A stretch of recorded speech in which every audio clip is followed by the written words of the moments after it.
اعوذ باللہ من الشیطان الرجیم بسم اللہ الرحمن الرحیم یسألونک عن الانفال قل الانفال للہ والرسول فاتقوا اللہ واصلحوا ذات بینکم وَأَطِيعُوا اللَّهَ وَرَسُولَهُ إِن كُنتُم مُّؤْمِنِينَ صدق اللہ العظیم۔ رب ذوالجلال کا بے انتہا کرم، اس کا فضل اور احسان، اللہ تعالیٰ نے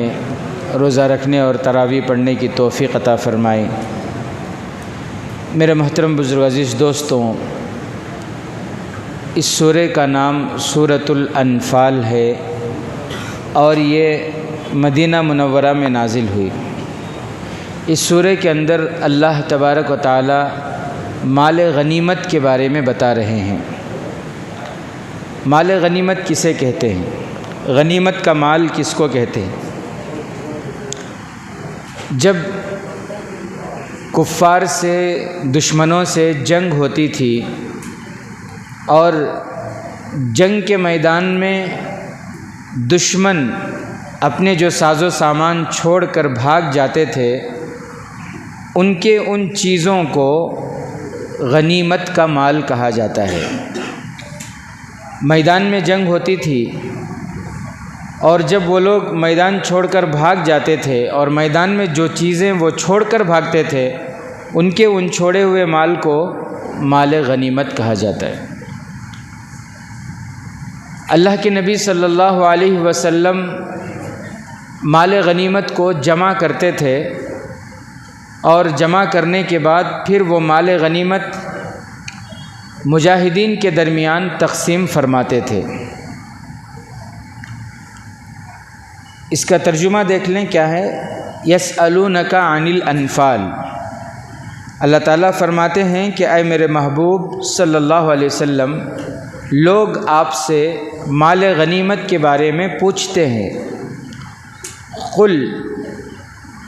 الانفال للہ والرسول، آپ ان سے کہہ دیجئے کہ غنیمت کا مال وہ اللہ اور اس کے رسول کا ہے۔ فاتقوا اللہ، اللہ سے ڈرو، واصلحوا ذات بینکم، اور اپنے درمیان صلح کر لو، اور اللہ اور اس کے رسول کا حکم مانو اگر تم مومن ہو، اگر تم ایمان رکھتے ہو۔ ایک شان نزول بھی ہے اس آیت کا۔ وہ شان نزول یہ ہے کہ حضرت سعد ابن ابی وقاص رضی اللہ تعالیٰ عنہ کے چھوٹے بھائی حضرت عمیر رضی اللہ تعالیٰ عنہ کو غزوہ بدر میں ایک کافر جس کا نام تھا سعید ابن عاص، سعید ابن عاص وہ کافر تھا، اس نے حضرت عمیر رضی اللہ تعالیٰ عنہ کو، سعد ابن ابی وقاص رضی اللہ تعالیٰ عنہ کے بھائی کو قتل کر دیا، شہید کر دیا۔ تو حضرت سعد ابن ابی وقاص رضی اللہ تعالیٰ عنہ گئے اور جا کر سعید ابن عاص جو کافر ان کے بھائی کو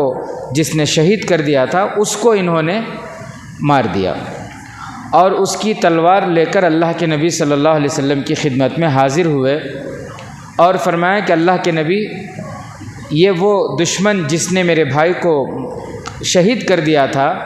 میں نے اس کو قتل کر دیا اور اس کی تلوار میں لے کر آیا ہوں۔ تو اللہ کے نبی صلی اللہ علیہ وسلم نے فرمایا کہ ٹھیک ہے، یہ تلوار آپ مال غنیمت میں رکھ دیجئے۔ تو حضرت سعد ابن ابی وقاص رضی اللہ تعالیٰ عنہ کو تھوڑی سی دل کو گراں محسوس ہوئی۔ وہ یہ سمجھ رہے تھے کہ اس نے میرے بھائی کو مارا، شہید کیا، میں نے اس کو مار کر اس کی تلوار میں لے کر آیا ہوں، تو یہ تلوار مجھے رکھنے کو کہیں گے یا مجھے دے دیں گے، اس طرح ان کا خیال تھا۔ لیکن اللہ کے نبی صلی اللہ علیہ وسلم نے فرمایا کہ اس کو مال غنیمت میں رکھ دیجئے۔ تو انہوں نے رکھ تو دیا، لیکن دل میں تھوڑا سا بوجھ تھا۔ بہرحال وہ رکھ کر جب جا رہے تھے تب یہ آیت نازل ہوئی۔ اللہ کے نبی صلی اللہ علیہ وسلم ان کو بلائے اور بلا کر پھر وہ تلوار ان کو دے دی کہ لو یہ تلوار آپ رکھ لو بول کر۔ اس سورہ کے اندر اللہ تبارک و تعالی غزوہ بدر کے چند واقعات کو ذکر فرماتے ہیں۔ سورہ انفال میں غزوہ بدر کا جو واقعہ ہے وہ میں آپ کو ذرا تفصیل سے سنا دوں۔ سن 2 ہجری میں پیش آیا یہ جنگ، جس کو غزوہ بدر کہتے ہیں۔ اللہ کے نبی صلی اللہ علیہ وسلم مکے میں تو آپ کو معلوم ہے کیسے کیسے حالات تھے، صحابہ ہجرت کرنے لگے۔ پھر ایک وقت آیا کہ اللہ کی طرف سے حکم ہوا ہمارے نبی صلی اللہ علیہ وسلم کو کہ آپ بھی مدینے کی طرف ہجرت کریں، تو اللہ کے نبی صلی اللہ علیہ وسلم مکہ چھوڑ کر مدینے کی طرف ہجرت کیے، مدینے کو آئے۔ جب مدینہ منورہ میں آئے تو مدینہ منورہ میں 2 قبیلے جو بڑے بڑے تھے، ایک اوس اور ایک خزرج، یہ دونوں قبیلے والے ایمان میں داخل ہو گئے۔ تو اللہ کے نبی صلی اللہ علیہ وسلم مدینہ منورہ میں آنے کے بعد سب سے پہلا کام جو ہمارے نبی کیے مدینے میں وہ یہ کہ جتنے قبیلے والے ہیں سارے قبیلے والوں کے سرداروں کو جمع کیے۔ اوس اور خزرج تو مسلمان ہو گئے تھے، ان کے علاوہ جتنے تھے وہ سارے سرداروں کو، اور خاص طور سے یہودی وہاں رہتے تھے، ان کی بھی ایک بہت بڑی تعداد تھی یہودیوں کی، تو یہودیوں کے بھی جتنے سردار تھے سب کو جمع کیے۔ اور جمع کرنے کے بعد اللہ کے نبی صلی اللہ علیہ وسلم نے فرمایا کہ دیکھو ہم سب مدینے والے ہیں اور ہم سب کو مدینے میں مل جل کر رہنا ہے، ہم سب کو مدینے میں مل جل کر رہنا ہے، اس لیے ہمیں پیار اور محبت کے ساتھ رہنا ہوگا، ایسے پیار و محبت کے ساتھ کہ اگر ہم میں سے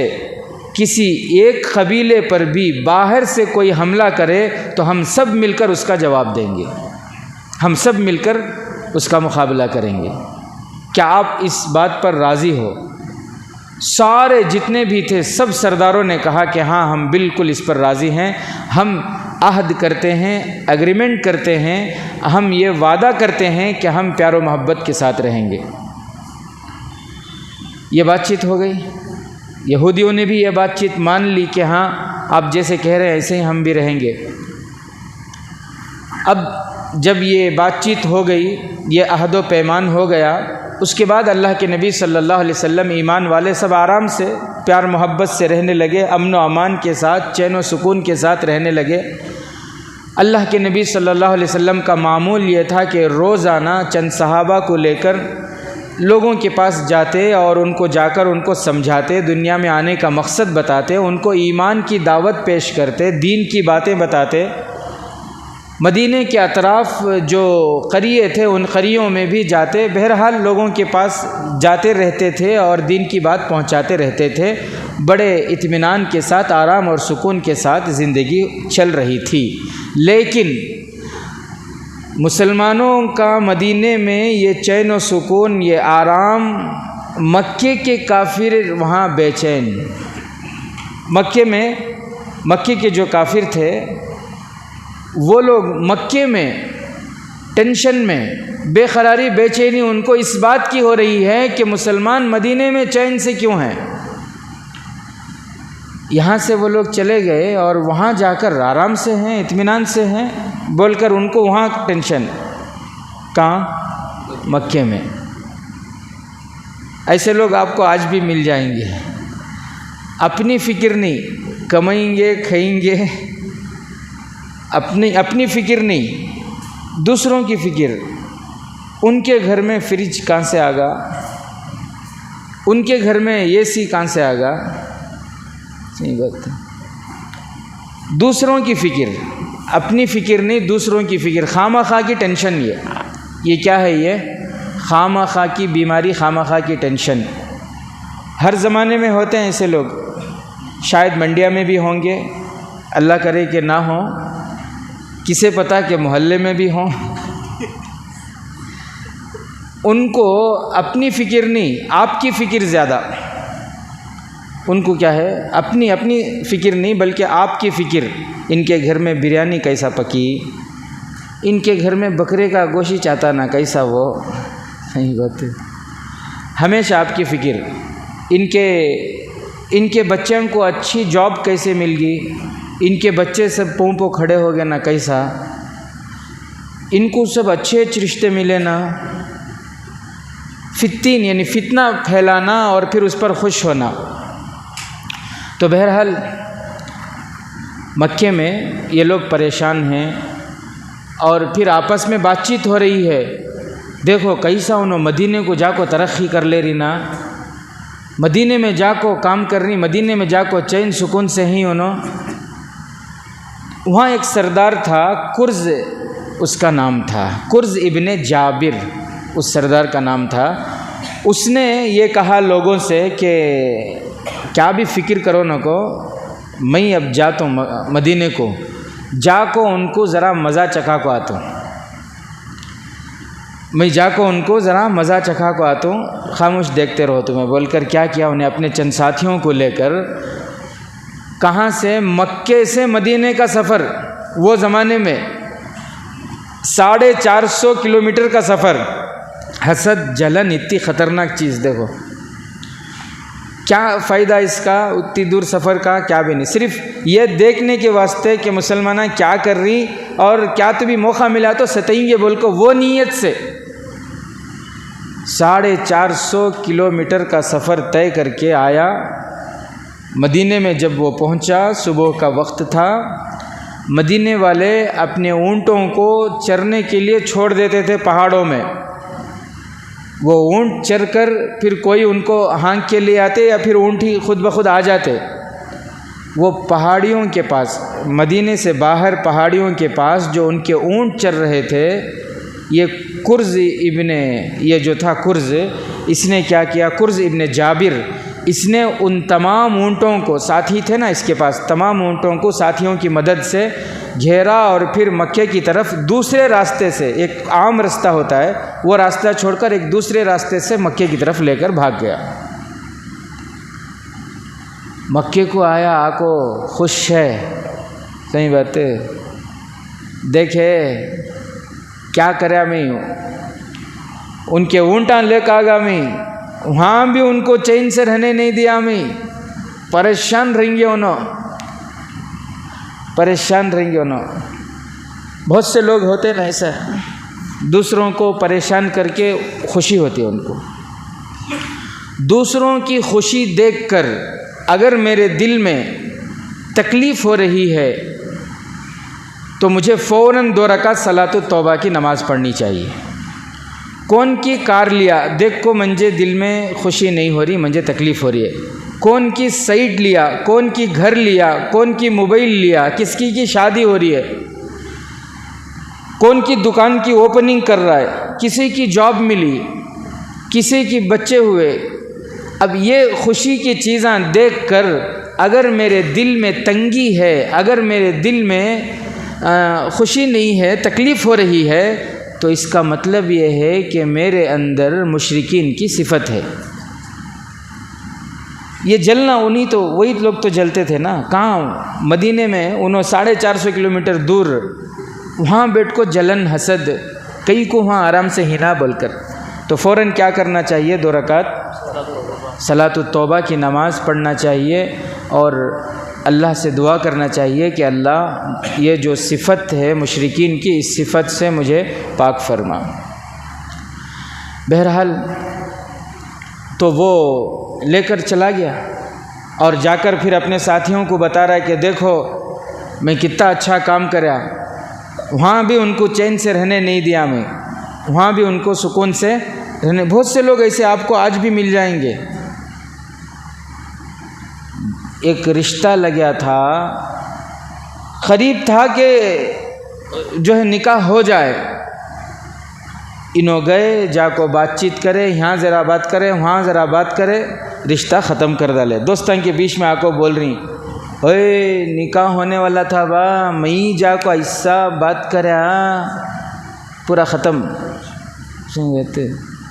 پھر شان بھی الگ، کتنے سال سے انہوں 21 مسجد میں تھے، امامت کر لے کو، میں جا کو صدر کو لگایا، سیکرٹری کو لگایا، آدمیاں کو ذرا لگایا، نکالنے فرمایا دیکھو امام کو، میں خوش ہوتی انہوں اس میں۔ منڈیا سے بنگلور کو جا کو، وہاں کرائم برانچ وہاں جا کو، وہاں جو ہے وہاں کے پولیسان سے مل کو، وی لیوٹ میں مدینہ مسجد میں جمعہ کو ایک صاحب آ رہی وہاں جا کو شکایت کر کو انہوں وہاں سے یہاں آ کو انہوں یہاں سے وہاں جا خوش ہوگی کیا سپڑا ڈالے ہمیں صحیح بات آتنکوادی بڑھے انہوں ایک گروپ بنا رہی انہوں کیا کی کر رہی ایسے غلط انفارمیشن وہاں پہنچائے وہ دیوانے کو اتنا معلوم نہیں کہ انہوں تحقیق بھی کرتی ہیں بول کر انہوں کیا سمجھی گے تو ہمیں کیا بولتی ہیں وہ سن لے کا کو اریسٹ کر لے چلے جاتی ہیں ان کو سمجھ لیے تھے اللہ حفاظت خوش تو جو فتین ہوتے ہیں انہوں کیا کرتے ہیں فتنے کے کام کر کو خوش ہو جاتی بہرحال تو کرز ابن جابر نے جب سارے اونٹ لے کر چلے گئے تو اللہ کے نبی صلی اللہ علیہ وسلم کو ادھر اطلاع ملی جیسے ہی اللہ کے نبی صلی اللہ علیہ وسلم کو اطلاع ملی صحابہ کو لے کر بیٹھے اور فرمایا مشورے کے لیے بیٹھے اور بیٹھ کر فرمایا کہ دیکھو ہمیں کسی کو تکلیف نہیں پہنچائے